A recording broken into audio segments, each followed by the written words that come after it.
Durante esta semana, las costas de España, en Melilla, se han convertido en el principal paradero de inmigrantes indocumentados provenientes principalmente de África subsahariana, algo similar a lo que ocurre en Italia, donde aproximadamente 100.000 inmigrantes han sido rescatados por las autoridades.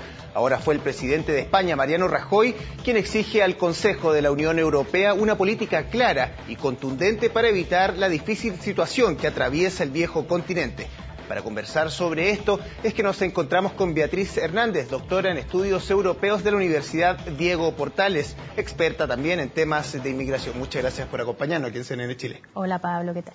Entonces, principalmente, ¿de qué están escapando estos inmigrantes provenientes, como decíamos, del norte de África, vienen de Medio Oriente? ¿De qué escapan? Sí, bueno, principalmente de la pobreza, ¿no? Después hay situaciones coyunturales en algunos de estos países que tienen conflictos armados o por tema de salud. Pero sobre todo de la pobreza porque son gente joven que no encuentra trabajo. En África el promedio de la esperanza de vida a veces no llega a los 50 años por problemas de las condiciones de vida y de salud. Entonces para ellos es una vía de escape, ya que Europa tiene buenos servicios sociales en temas de salud y de educación. El problema es que los flujos son continuos y a veces, como en este caso, se han ido agravando también por otras situaciones, como por ejemplo la guerra en Libia, la guerra en Siria, y eso tiene, digamos, una presión mucho más fuerte en estos flujos migratorios. ¿Es Italia y España los principales focos de destino de los indocumentados? Son los puntos más cercanos con el continente africano, entonces por parte de España en realidad son las costas en el sur y también las Islas Canarias. Ya hay, digamos, rutas trazadas por las mafias, es un tráfico de personas muy organizado, no es espontáneo, ellos tienen que pagar a traficantes que tienen esas rutas y en algunos casos saben, por ejemplo en el caso de Melilla que tú has mencionado, que son, por ejemplo, ataques en grupo, ¿no? Entonces son cientos de personas que saltan a la vez la valla y para la policía es imposible controlarlos a todos, ¿no? Ha sido muy difícil, de hecho ahora último recibíamos noticia de un bebé que había llegado solo justamente a Melilla y ahí las autoridades españolas estaban buscando a los padres y de dónde provenían. Sí.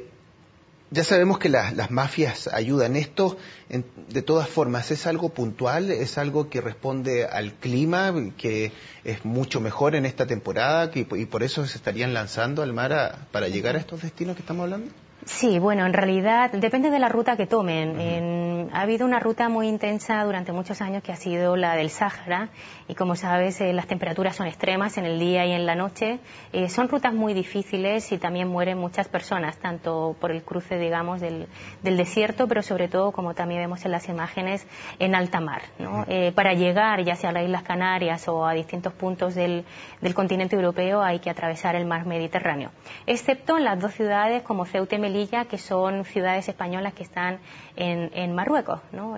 Es el resultado de un pasado histórico entre España y Marruecos que quedaron esas dos ciudades como españolas y ahí saltan la valla. Pero en el resto de los casos vienen en barcos.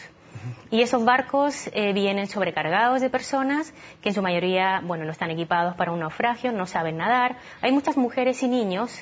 También ha variado mucho la composición de los inmigrantes en los últimos años. Tú mencionabas el caso de esta bebé que llegó sin sus padres, pero también creo que ayer, hoy, dio a luz un bebé en el centro porque una vez, digamos, sí, en el centro de confinamiento que tienen, donde la Cruz Roja les asiste, pero en el fondo son cárceles, ¿no? Para ellos, hasta que son deportados. Antes de llegar a esos lugares, antes de comentar eso y qué pasa con ellos una vez allí, me interesa saber qué pasa en el trayecto, porque por muy indocumentados e ilegales que sean, siguen siendo seres humanos y tienen derechos, ¿no? No solo en terreno, en la tierra, sino que también en alta mar, me contabas tú.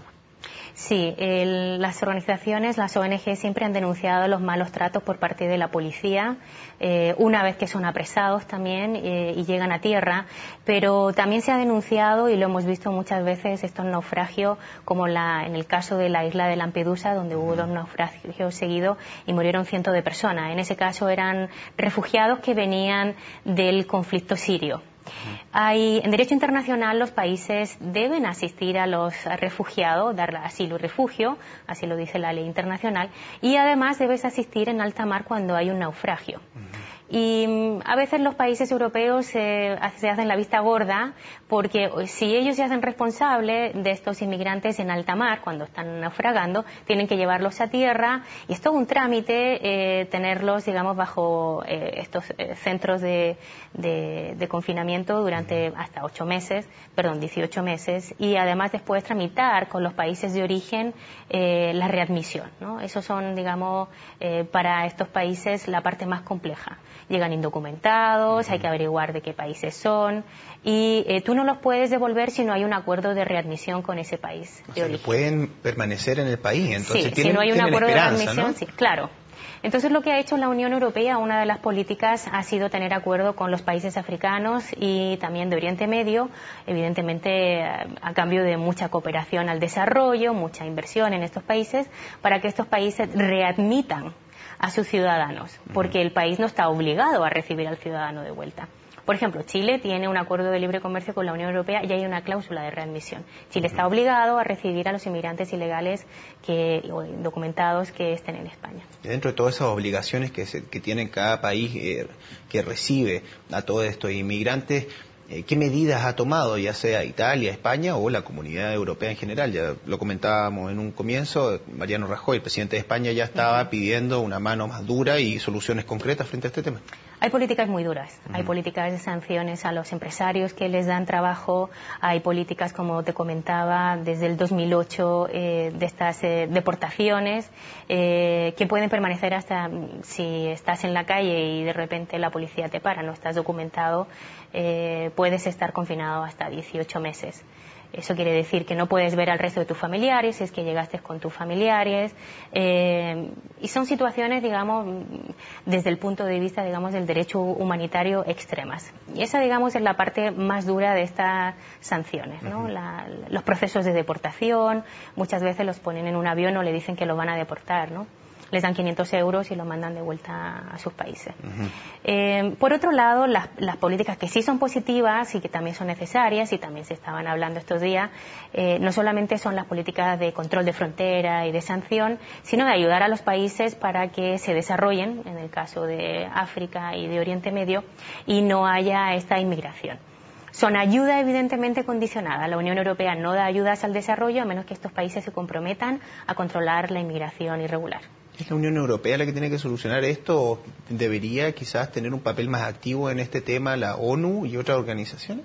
La ONU en general denuncia estas situaciones, pero los altos comisionados para los refugiados intentan, digamos, tramitar a veces, por ejemplo, los papeles, pero se ven desbordados. El alto comisionado para los refugiados en Palestina, en Libia, en Siria, no puede atender a la avalancha de personas que solicitan refugio. Ni la Unión Europea le da tampoco refugio o asilo a todos aquellos que lo demandan, ¿no? Cada vez es más difícil. Por eso, como los trámites son muy largos, existen estas otras mafias que te dan la vía alternativa para llegar. En general, estos inmigrantes irregulares son inmigrantes, como yo te he dicho, por razones económicas.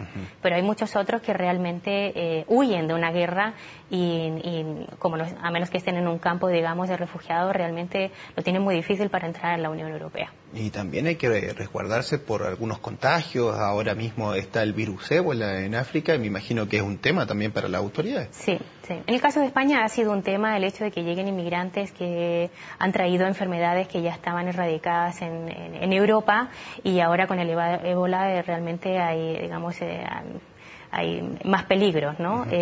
Aunque el ébola no se ha extendido por toda África tampoco, ¿no? Según tu mirada y tu experiencia, entonces, ¿qué es lo que está haciendo falta para salir de una vez de este problema que claramente va en pleno crecimiento? Este problema, que es muy parecido también a lo que ocurre en Estados Unidos, ahora que también se está debatiendo Obama, que también en la inmigración hay muchos niños, ¿no? Porque los padres llegaron primero, los niños van después, o a veces prefieren que vayan los niños solos porque no los van a deportar. Normalmente a los niños que llegaban solos los dejaban en centros de atención para menores hasta que tenían 18 años, ¿no? Todas las leyes, digamos, se están endureciendo. Ya no adquieren la nacionalidad. Por ejemplo, las mujeres embarazadas, sus hijos ya no pueden permanecer en España si nacen en España, porque ya no adquieren la nacionalidad por el ius soli, ¿no? Por derecho, digamos, de nacimiento en el territorio, ni tampoco se va a dar asistencia a esos niños. También están siendo deportados los niños y son, digamos, conforme van ido cambiando los flujos migratorios, van cambiando y endureciéndose las políticas. ¿Qué va a cambiar en el futuro? Yo te diría que las políticas van a seguir siendo duras, acompañadas de estas otras medidas que tampoco son suficientes. Entonces, ni Estados Unidos ni la Unión Europea van a resolver un problema. En la Unión Europea hay un 8% de inmigración regular, la inmigración legal. Es difícil saber el número estimado que hay de inmigrantes irregulares, pero son millones, ¿no? Y para la Unión Europea tener millones de inmigrantes irregulares es una presión económica, una presión social. En algunos países fomenta más problemas de racismo, ¿no? En el caso de Italia, en España todavía no tanto, ¿no? Políticas quizás más duras desde los países provenientes, desde donde vienen la mayoría de los inmigrantes con destino a España e Italia. Es el análisis de Beatriz Hernández, analista internacional de la Universidad Diego Portales. Te agradecemos que nos acompañe aquí en la entrevista internacional. Gracias a ti, Pablo. Sigamos entonces con más noticias. Los invitamos a seguir con CNN Chile.